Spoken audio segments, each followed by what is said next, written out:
Hello, and welcome everyone to the 2021 Virtual SERU Research Symposium. I'm Igor Chirikov, SERU Consortium Director and Senior Researcher at the Center for Studies in Higher Education at UC Berkeley. And I'm delighted that we have finally gathered together, even if virtually. And I'm delighted because it's been a long and winding road to this event. And I'm happy that we're finally here. All of us. And as many of you know, we originally planned this symposium for October 2019 at Berkeley, and everything was ready. And I mean, everything, we had name text printed, we had tables set, but suddenly one day before the event, Berkeley campus had a power outage because of the nearby forest fires. And the cancellation was very stressful for all of us, but we decided to reschedule it for June 2020 because we thought that this time nothing would stop us. And as you can imagine, we were proven wrong and needed to reschedule the second time because of the global pandemic. So so in June last year, we've organized a special session discussing the results from our SERU COVID-19 survey with campus leadership and SERU member universities. And that session was actually attracted a lot of attention. We had almost 2,000 people viewed it on YouTube. So third time's the charm. Here we are in June 2021, and I'm happy that we've put together an exciting program. I would like to thank all panelists, presenters, session chairs, and the organizing team, both at Berkeley at the University of Minnesota, for the hard work in preparing for the symposium. I will say a few words about the program shortly, but first I would like to invite John Douglas, a founding principal investigator of the SERU project and senior research fellow at the CSHE, to make brief introductory remarks about the milestones of the SERU Consortium. John?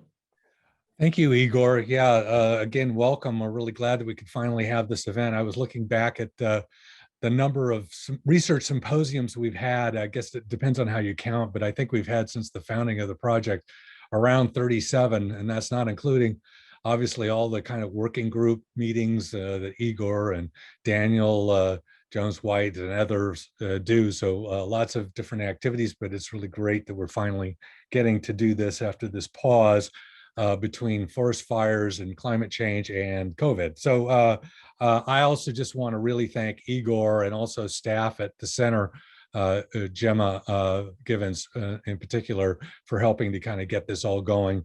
A lot of work to do that. So maybe next slide, Igor. So I'm just saying, kind of a reiteration of what it is this project's about, and its founding and concept. It's been fairly consistent with some developments over time, but basically to have a set of surveys that really are focused on research-intensive universities, not trying to be a survey for all people at all institutional types, but that we really are focused on that environment. And I think that has been one thing that's really made us different than many other surveys out there, of course. And then, looking for ways in which to allow institutions to actually use the data. And I would say, I think, we do occasional assessments and ask our members that we really have a very strong record of the data being actually used and not just for consumer reports or PR by institutions. And within that, practice is also sharing best practices, I should say, and using benchmark data.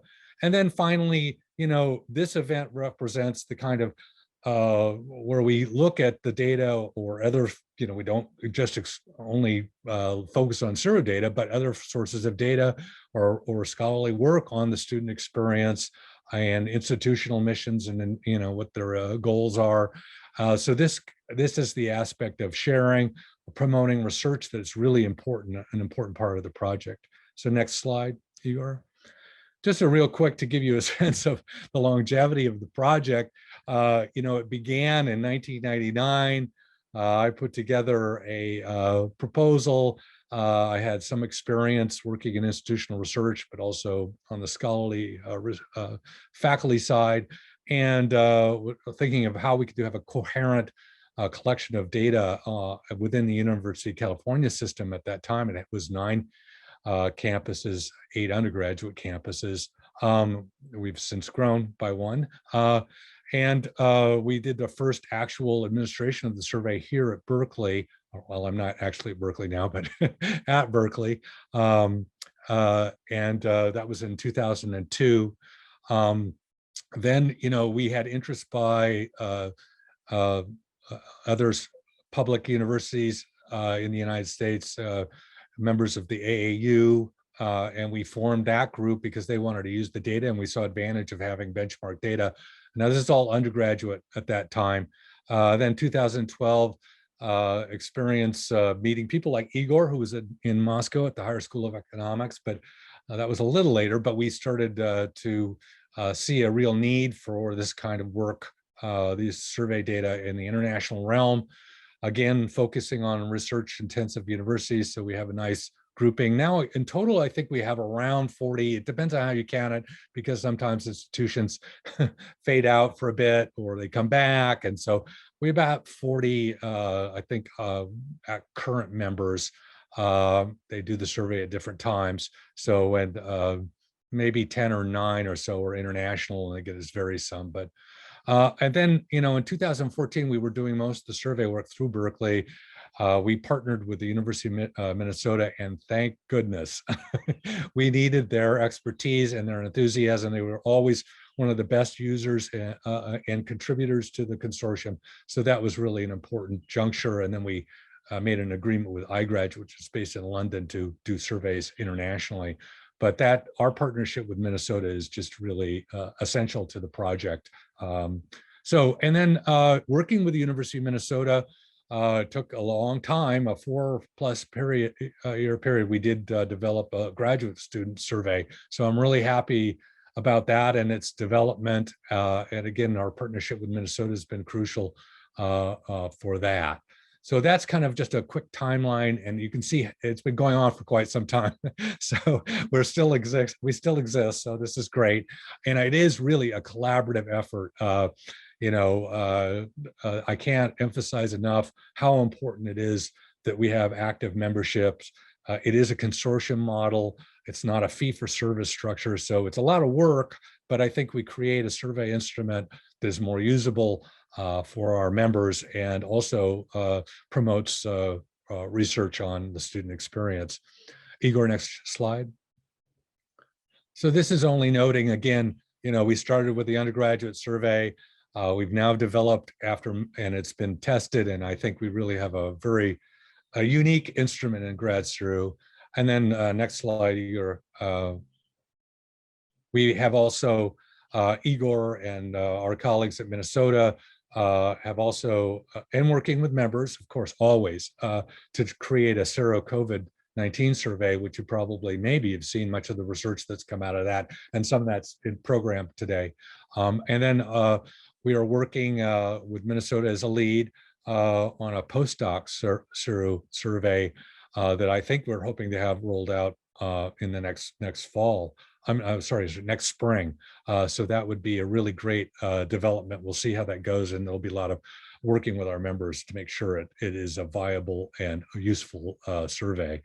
Last slide, Igor, or almost last slide. I just want to note that, again, this is I like to say, and this is how it began, as an academic research project with administrative uses.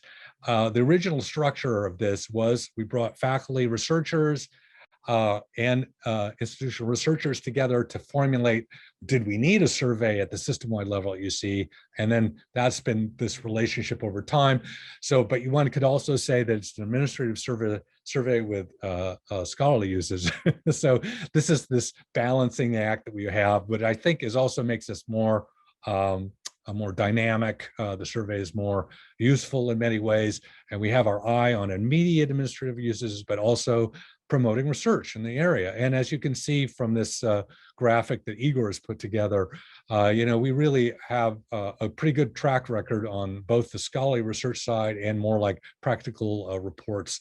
And we need to do an update at some point of all the things that are going on out there. You can never know because it's very decentralized. But final slide, I just want to again say that, let's see, oh, this is a little different than my, yeah, this is already a program. What slide did you? Okay, that's all right. That's fine then. That's the end of it for me. Again, really thank you for participating, and let's have a great symposium. Igor, you're on deck.